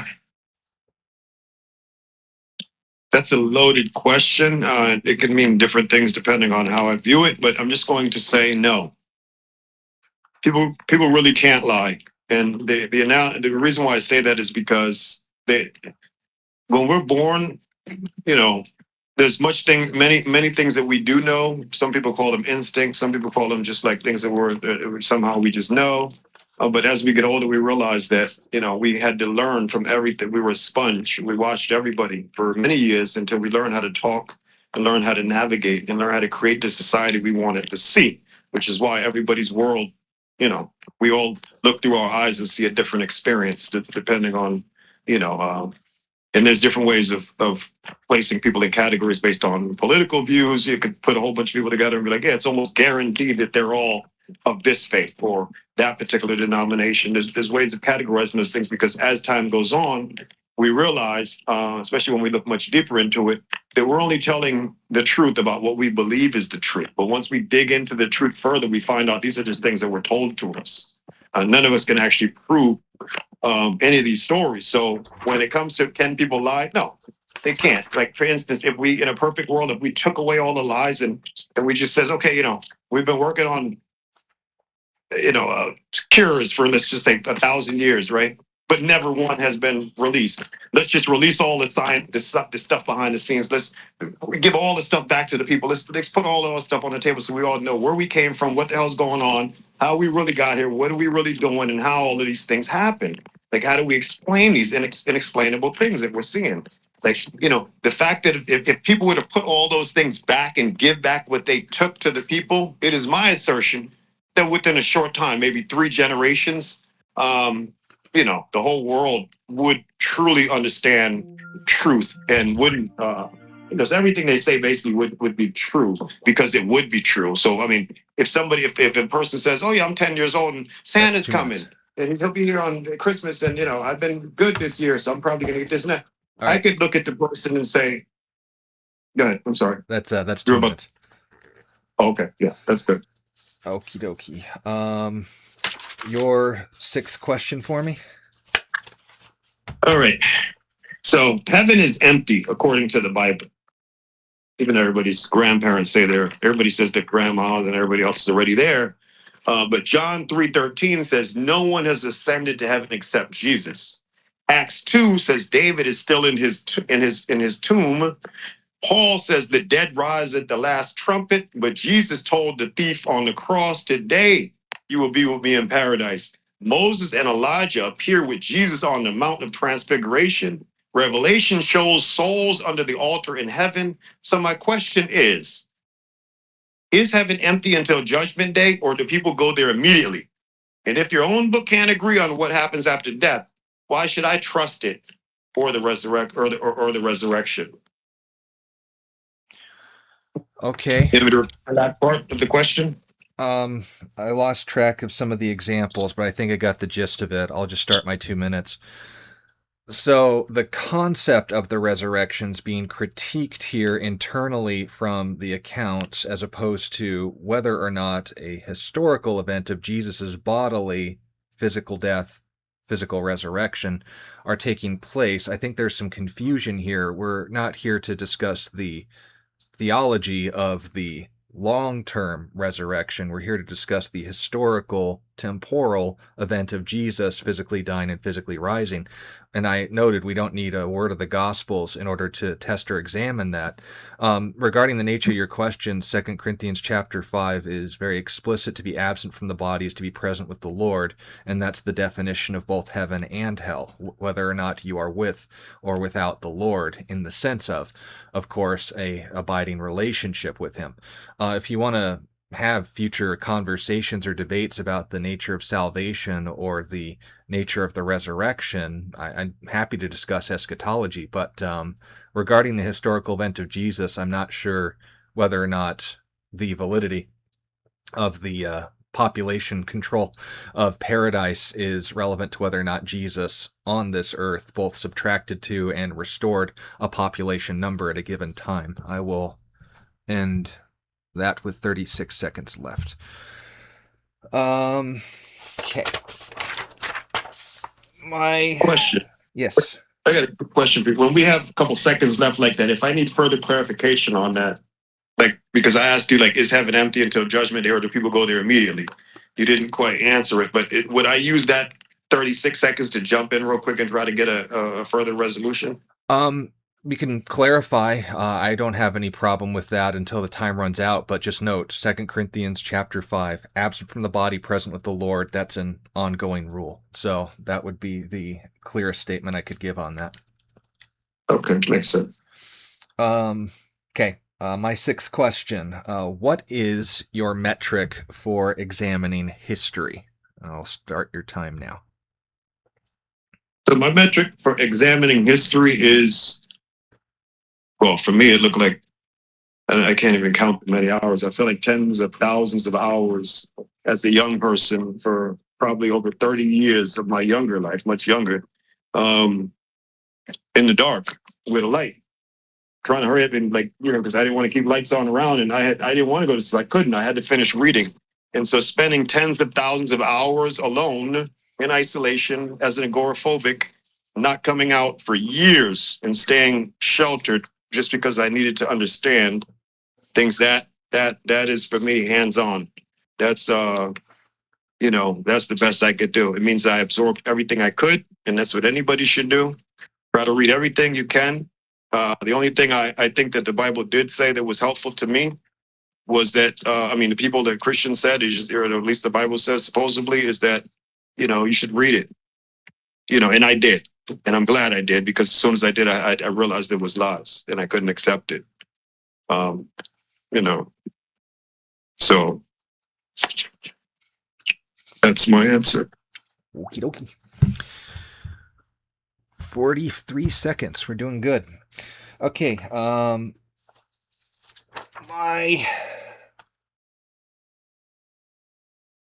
Your seventh question for me. All right. So, why did Rome adopt a religion it executed? The Roman Empire executed Jesus for sedition. They crucified him as a political threat. Then, within 300 years, the same empire adopted his religion as the state faith. My question is, what changed? Why would Rome adopt a religion built around a man they killed? What did they gain? Okay. Let me set my time here. quite simply, it was because the majority of their population was believing in something other than the Roman gods. In the ancient world, your theology and your loyalty to a legal system were often one and the same. That's why you and I both know that it was oftentimes very common for pagan rulers to claim to be incarnations of the gods, like Ramesses III, or of the Caesars, who claimed, again, the title of Augustus of the gods.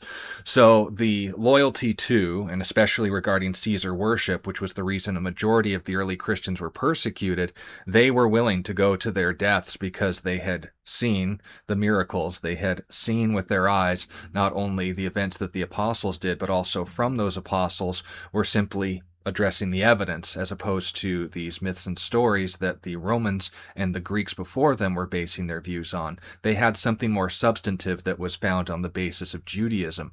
So as these Christians were being martyred and persecuted, many found that commendable, and it upped conversion rates. The only reason that the government essentially had to adopt Christian values was because they were governing over more Christians than they were of pagans. Obviously, there was interesting issues regarding the pushback of this, Diocletian, of course, being the worst of them. But there were also people who were sympathetic and many people who were neutral during that time. And just like any population, when they're majority Muslim, majority atheist, like you see in the United Kingdom or in China, the government adjusts accordingly. But when it came to their gain for it, there was nothing to gain apart from containing the well-being of their population, which had converted on the testimony of the apostles. So that would be, again, what they had to gain. It was just the simple fact there were more Christians, and they needed to, of course, realize we're either going to exterminate the majority of our populace, or we're simply going to work with what we have, and that is my time. Okie dokie. Should put these both on the same page. All right. Seventh question from me is, what did James and Paul have to gain from fabricating the resurrection? This is separate from the apostles. What did James and Paul have to gain from fabricating the resurrection? Let me start your timer here. So personally, I rejected these guys. I mean, these very English sounding names, James, Paul. These didn't sound very ancient to me personally. I reject the fact that they. Here, I'll pause your time here. If you want me to use their original Hebrew names, it was Saul and Jaime. Okay, yeah. I mean, it doesn't matter. I'm cool with the names that you used because it's not going to change the answer. So I personally myself, when I look at the history of what has happened, let's just say I'll go back to like the 17th dynasty, which was more than 1,000 years or so before all these stories that we're talking about happened. But when I go back to what was actually happening in the world at that point in time, I recognize that it wasn't. These names didn't exist. First of all, none of those names existed, and most importantly,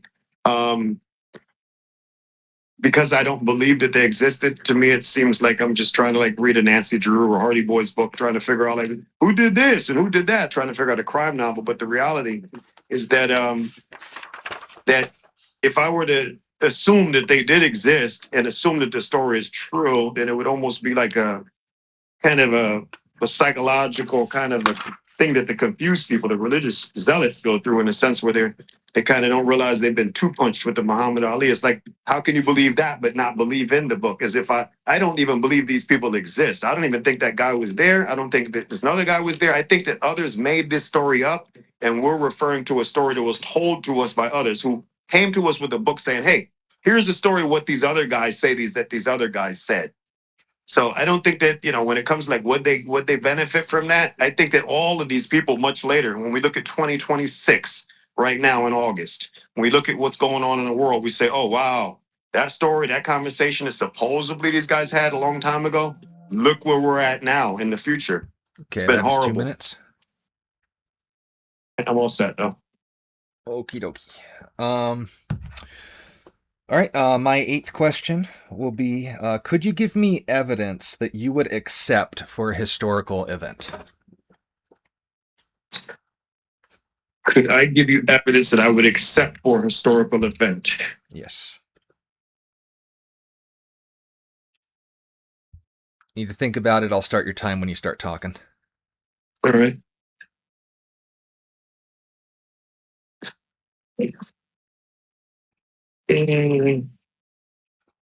With okay, you can start my time. All right. I think many philosophers and others before my time had really commented on, what that could potentially look like. And I think that in the state of the world right now, when I think of integrity and how that looks, I really personally myself do not think that you know what? We gotta pause for one sec. Could Sure. you pause it? Yeah. And you gotta repeat the question for me and let me re-answer, please. Oh, no, absolutely. That's all. Yeah, good. Yeah, I'm asking. The phrasing was, could you give me evidence that you would accept for a historical Okay, event? that I would accept. Yes. Okay, gotcha. I got confused there for a sec. Okay, Let me thank you. reset your time here. Yep, thank you. There you go. Okay, so the evidence that I would accept as being, proof things from historical history that, that make me feel like, okay, this is proof here. I really, with the nature of the world now, I really can't assume that people are gonna, anything. I almost feel like there's so many magicians and different zealots and people that keep coming up with stuff. Even in Israel right now, they're like, "Oh yeah, guess what? Look what we just found." This historically keeps happening when people get into a position where, like, "Look what I found that proves my point." But they coincidentally always historically have been the ones that planted that information. We keep finding that out with the Dead Sea Scrolls and everything else. So when I think about other things that, when I think about what kind of proof, like if the bones, I can't even prove that, these DNA places would properly, they could say they found the bones and then map that into the genome. That wouldn't prove it to me because they control all the answers. The only kind of historical proof, if in fact it was true, that could actually convince me, not that any of these things are true, because I already rejected them and I don't want to do anything. I don't want nothing to do with going inside the Golden Gate suffering, calling somebody master while other people are outside in the gates. I don't want nothing to do with this supposed place. So I already rejected it. But the only thing that could prove anything to me is if someone was to crack the clouds open and speak to me personally. If that didn't happen, I can't take what mankind has to say. You know why? Because there's human and then there's mankind, right? There's man and mankind. Most of us don't know what that means because of the blood types. Mankind is not going to tell the truth. Man will. Okay, 15 seconds left. We're doing good. Your ninth question for me. All right. My ancestors were enslaved. Why did the church use the Bible to justify slavery? The Bible was used to justify slavery. In Genesis 9:20 through 27, the curse of Ham, the church blessed the slave trade, the Vatican owned the slaves.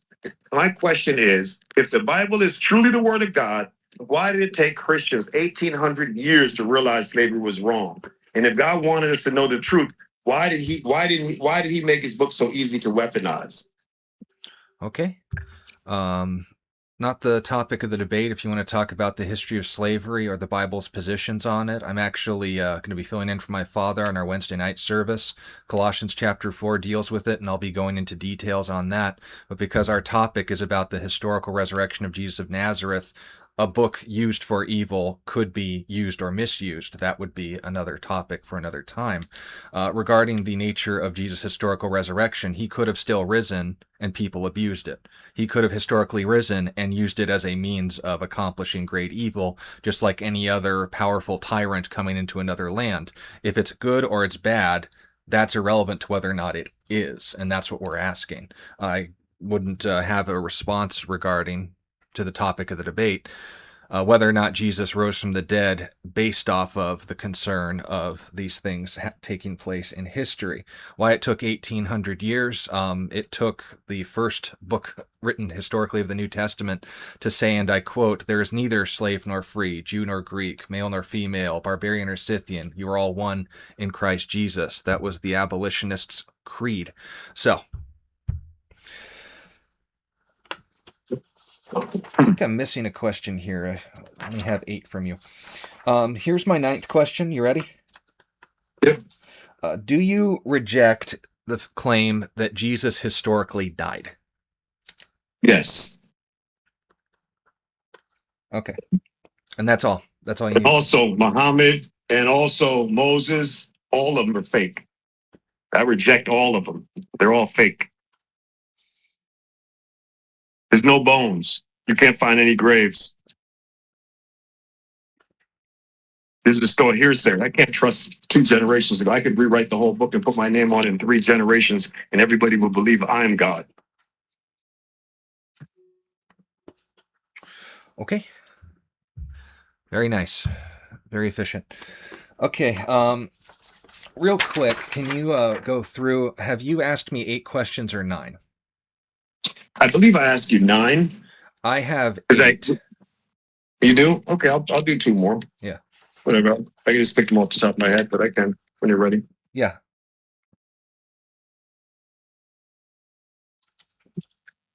You ready now? Yep. All right. Starting timer. Ask the question. Oh, I thought it stopped, or you had wanted to start it back or whatever. I didn't realize it was still running. Okay. No. Go ahead. So my question for you is, if a guy appears one day before you and says he is the second coming and he does miracles and all the things that you've been told will happen, will you call him master and believe that the second coming has happened?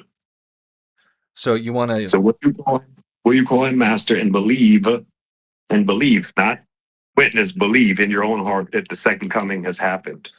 Okay, that's pretty much identical to your third question regarding if someone claimed to be the Messiah, would I believe him? Do you specifically want to ask about the second coming too, or do you want to ask another question? Yeah, the second coming is a specific word, verbiage that's in the book, in the religious books, that there's a second coming that everybody's waiting for. If in fact you believe that second coming happened and he's in front of you, would you call him master and believe that the second coming had happened? They were it. Okay. Start my time here.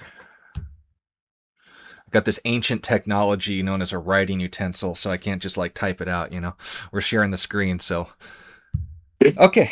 So would I believe the second coming if someone claimed that they were it? Well, due to the fact that I have read the details regarding the second coming and the prophecies that Jesus said he would yet fulfill, if that individual were to set foot on the Mount of Olives, cause it to split through a mighty earthquake, and cause a sea flowing all the way through down to the Valley of En-Gedi, causing, of course, a spring to well up and give life to the Dead Sea, providing an outlet, if, of course, the Jesus or the second coming figure who appeared to me and is claiming these things to me was appearing not just in the company of the saints, but also of the resurrected and Old Testament prophets and patriarchs. If that individual came to me and was also doing the sort of things that Jesus said he would do regarding ruling all nations with a rod of iron, not just some guy at 7-Eleven telling me, hey, I'm the second coming.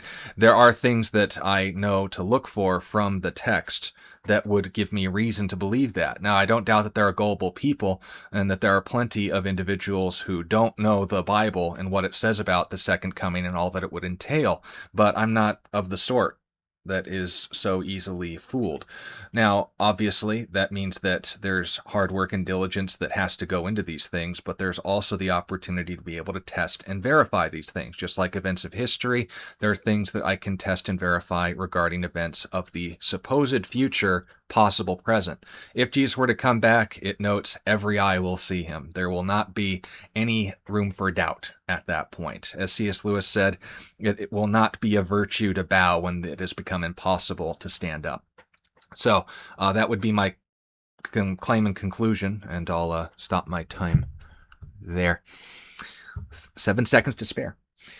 Yep, sounds like he needs another trial. To me, everybody's gonna want to investigate him when he gets there. Yeah, he had like 4 in the first time. What do you want from him? All right. He got 4 this time. A lot of people got issues these days. Oh, I am one of them, believe me. All right.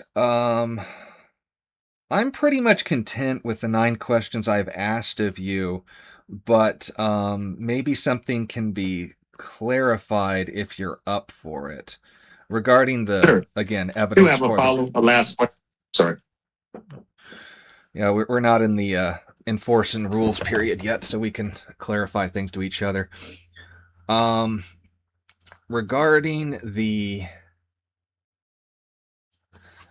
Let me apply this. Regarding your previous statement of a vision from heaven would satisfy you. Is that then in line with what you said about your metric for determining history, that you should just read as much as you can? If you need a private, supernatural, clouds parting revelation in order to believe an event like the resurrection happened, then how could you determine something as historical if, say, for example, the clouds didn't open and reveal to you that Friedrich Nietzsche was a real person? So that will be my question: is this consistent? Divine revelation or read as much as you can? Which is it? Uh, I mean, given the two options, divine revelation or read as much as I can, I would have to say that you know, ultimately neither one of those would probably work. It's probably going to take for me to have to die and end up going to wherever I go and facing this beast personally, right? Who has caused all this havoc on the planet and caused all this suffering in my life and the world's life. Just like everyone else will have to, unless they've been tricked into accepting some kind of serfdom, in their next life. Me personally, I haven't, and so I'm free to do whatever my next life is wanting to do. Okay. And then in the spirit of, pause the time there. In the spirit of all fairness, I'm not sure if you've asked 10 questions or not. I don't have notes for 10 questions, so I will give you one more question, then we will get into the closing statements. Cool? Thank you. All right. So one more question for me. All right. So, last question. This is something that's been a brain stumper. Relevant to the topic. Yeah, relevant to the topic. This is a brain stumper because it's been a brain stumper for me to try to understand how others can say these things and say this particular word I'm about to tell you. And this has to do with the whole concept of anybody dying, coming here, claiming to be God, and then dying and then resurrecting and all this other stuff. So the reality is that it's like context where I ask you the question. The reality is that historically, the word God, just about, I don't know, 150 years ago, was Guden, Ghudden. And before that, it was Gud, Gud, with a little U with the two dots above it. It was High German. It was a Dutch Gothic word. And so the fact of the matter, there was many different names for this particular being that you say is named God. But I guess my question for you would be, how is it that you ended up with a Dutch, German, Gothic word when every other word you're using is Latin based?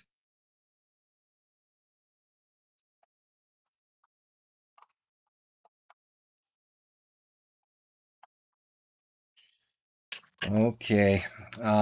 As I mentioned in our previous debate, that's not the topic of the debate. Linguistically, Latin would translate as Dios. Hebrew, it would be El. Greek, it would be Theos. All of these things are communicating the same meaning. What we mean by God is one with power. When it comes to Jesus establishing whether or not he was the Theos, he was the Dios, he was the El, he was the only one that put his money where his mouth was, that's relevant not in linguistics, but on the basis of actual potency. That he showed he has power over life and death by showing, enduring the most verifiably brutal and torturous method of execution ever devised in history, and then being seen alive again by individuals and groups, friends and foes, after said execution, and circulating this information faster than any information has ever been produced in ancient history. That is why I believe in a God that is Dutch. Also, as my grandmother always told me, if it ain't Dutch, it ain't much. And I'll end my time there. All right, so let's do our closing statements. You by all means, can have the first of the last words. And let's see here. We agreed to a stopwatch. We agreed to closing statements as 5 minutes. Is that acceptable? Oh, it is. All right. I will set the timer, and you may begin. I will let you know when you have 1 minute left. All right. So, in closing, I've had an opportunity to think about the questions I've asked, the questions you've asked, our answers. And one thing really becomes very evident. This problem is much deeper, not for me, but for the world than I thought.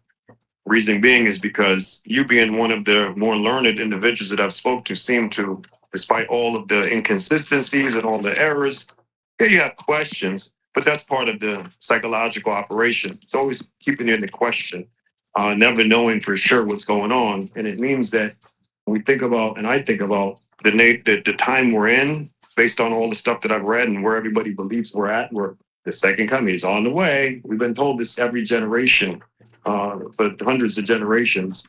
But it clearly seems like they might push the button any day now. So everybody knows what's coming. Most likely, there's those believers. So I think the thing that really confuses me the most is, despite the, I mean, unless the Vatican and other people just came out and told everybody straight up, "Hey, man, we lied to you. We had to kind of, you don't understand. Like, if we didn't do this, bro, the world would have just been savagery. We had to kind of form some kind of societies and give you something to believe in to keep people like, we don't know how we got here. Nobody knows what's going on. Unless they just came out and told everybody this, which is what the truth is, and let people get over it and kind of like wrestle with their feelings and emotions and like, because a lot of people put a lot of hard work into getting on their knees, praying, getting their families, everybody doing all these deeds. If they realize they were tricked and can get over the anger, I think that what they'll realize is that none of us know. None of us know any of these things, but unfortunately,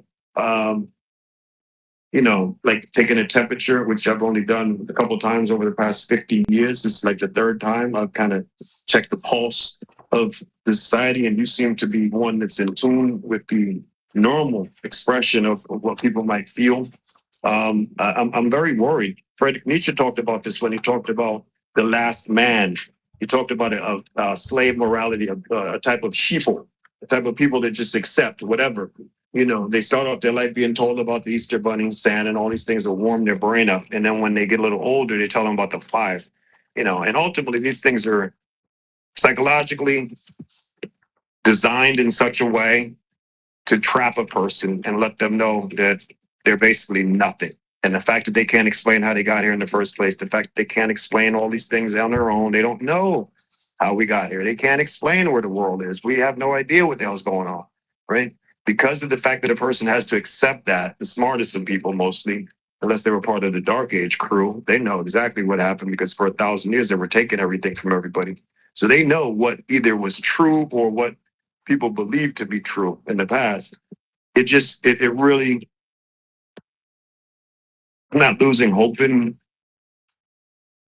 people, but I think Friedrich Nietzsche really talked about this. We're clearly in the time of the last man. And if anybody hasn't read Thus Spoke Zarathustra, it's, the Ubermensch talked about quite a bit, but most importantly, he talked about the last man.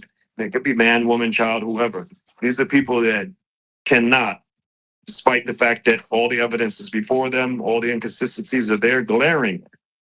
Even the violence, which is why I said I would never call somebody master that slaughtered my family the way my family was slaughtered. That slaughters people, that have innocent people, innocent kids suffering all over the world, innocent people dying, innocent people with diseases, people, all this suffering, suffering, suffering. And then for us to blame ourselves is the most narcissistic thing I think anybody could produce. And I think that thousands of years ago, yeah, people were thinking very narcissistic. They weren't democratic at all. They weren't thinking about fairness. They said, here's what's true. And now, after the Dark Ages, here we are. 1,000 years later, they broke all the rocks, broke all the stones, knocked all the noses off the statues around the world in Egypt and other places. And ultimately, what we get after they've destroyed everything and took everything into private hands behind the scenes, what we get is a crispy, clean translation of a translation of a translation with the words written in red, as if the person wrote them themselves, knowing that it's only according to in the book. And so I'm really, in closing, I'm just going to say, I'm going to say in my last 10 seconds right now that I feel like I can't understand how anybody could just still believe this stuff, man. And I'll close with that. Okie dokie. All right, and I'll begin my closing statement, and then we will sign out. Getting my time now. All right, this debate's been very productive. I think we've seen where we're both coming from when it comes to the historical evidence for the resurrection of Jesus. I've presented reasons to believe something, issues like double dissimilarity, having as many references to the same people, places, or things at the same event, regarding embarrassing details, things that are admitted to, naturally have less reason to believe than being fabricated, and of course that these are coming from the eyewitnesses themselves, not people who edited and who introduced these things later on. I've stuck to the earliest sources historically, even acknowledged by atheists like Richard Carrier, Bart Ehrman, John Dominic Crossan, and others, so that Galatians predates any of the Gospels, and noting that the acknowledgement of the hostile testimony is worth everything as far as an ancient historical event is concerned, we can establish three basic facts. First and foremost, that Jesus historically died. My opponent would, of course, grant that that is not the case, but that would also mean that every other figure in ancient history is a fabrication, which means that there is no way of determining the truth about anything historical. It can't be known. It's all a fabrication. I do believe that there can be an answer to the question regarding the resurrection, because Jesus was seen alive again by the same metric of those who determined he died, using atheists' own standards to say that he was alive again afterwards by appearing both individually and in groups to friends and foes, and based on the same metric we would use to determine anything else in history. The accounts are early, the accounts are consistent, and of course the accounts match, despite what was presented in the debate, the modern translations like the Textus Receptus, which the King James was based on. We've of course brought up a lot of different issues regarding personal vendettas, personal harms, personal slights, historical events totally removed from the resurrection, but I actually have presented a possible evidence that people could come to objectively. We may not all get visions from heaven, but the people who did see the cloud of glory were given the opportunity to communicate that with as many people as possible and given everything that they need. My prayer is for those listening to not only read the information that my opponent has recommended, but also to consider at face value the same level of respect and objectivity that would come from religious sources, regardless of the emotional prejudice you have for them. Because as we've seen here today, if you have no answer, then you can't contribute to the conversation. The impossibility, the unreasonable standards, the dismissal of all of the historical witnesses as fabrications need evidence, but they are stated as just so. Meanwhile, we are continuing to read, as my opponent was encouraging people, taking in as much reason, taking in as much resources, taking in as much references, and then also expected to receive a vision from heaven, which we don't find as necessary to come to objective conclusions. Who here would be the more reasonable? The point being made is we don't have to wait until we die to know what actually happened and what is presently happening. While I do agree that we have to wait to see what will happen, as is the nature of the past, present, and future, there are two voices here communicating aspects of historical criticism. I'm referencing what the scholars are referring to. My opponent has referenced things that would ultimately make everything, including this own conversation, likely a fabrication of the Vatican as well. So with all of that said, I'll just dedicate my last minute or so to emphasizing this one key point. The resurrection of Jesus of Nazareth remains the most verifiable fact of ancient history. We have early testimony. The people who were there to see it were the ones we got it from. We are happy to accept information from people who were centuries removed from the fact. We have information that is embarrassing to the writers. You don't admit to something you are fabricating, especially within the culture that you noted. Most prominently, the fact that the women were the early believers and the disciples didn't believe at first until they had their own experiences. That groups, as much as individuals, were able to see these things. That the tomb was empty and that no body was able to be produced by the critics. That the pagans around the world were not, in fact, coming up with similar stories until after the advent of Christianity, which we didn't have the time to discuss in any veritable detail. and in addition to, and most importantly, regarding the minimal facts argument, if there is in fact a man who has proven himself to be God in a moment of history, then the details regarding our issues with the Bible, with modern Christianity, with the sordid European culture that adopted Christianity but behaved the way it always did will naturally have to sort itself out. Don't base Christianity on the basis of Christians, based it on Jesus Christ, who, despite the fact that many people are more busy talking about things other than him, centers around him. If Jesus hasn't been the one to let you down, then I recommend you follow him. And that is my time. So, that's our debate. I look forward to future conversations, whether in exchange of ideas or in combat of them.